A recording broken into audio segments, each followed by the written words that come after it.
Додека власта најавува засилени контроли и законски измени за заострување на условите за добивање на лиценца за работа на клубовите, дел од експертите велат дека во земјава има стандарди и прописи, но не се почитуваат. Деканот на Градежниот факултет Горан Марковски за телевизија 24 вели дека катастрофалниот пожар во дискотеката Пулс во Кочани го вклучи алармот дека мора да има строга примена на правилата и прописите. До детали се опишани условите кои што треба да бидат задоволени.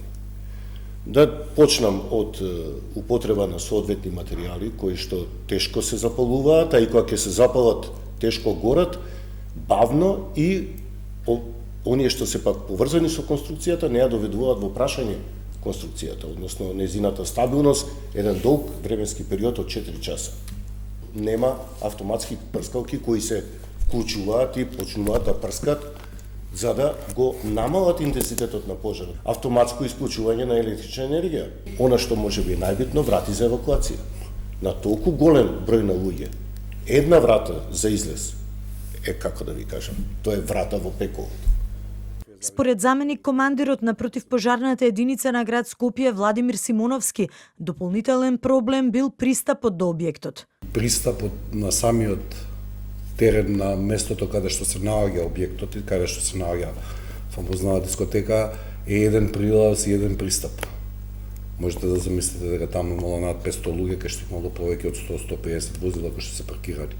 И пристапот на територијалната противпожарна единица бил отежнат до самото доаѓање на настан. И кога ќе дошле до колегите од Кочани, кога дошле до самото место при пријавата на пожар, можете да замислите дека при еден влез, во тој влез има луѓе кои што излегуваат, кои што треба да се спасуваат, све оди треба да влезат во тој влез да го гасат пожарот и да ја намалат огнената стихија за да дојдеме до вака. Од Дирекцијата за заштита и спасување велат дека од импровизираниот клуб Пулс не побарале елаборат за противпожарна заштита, не поднеле извештај до службите дека ќе се организира настан со голем број луѓе со цел да се обезбеди противпожарно возило и брза помош на концертот.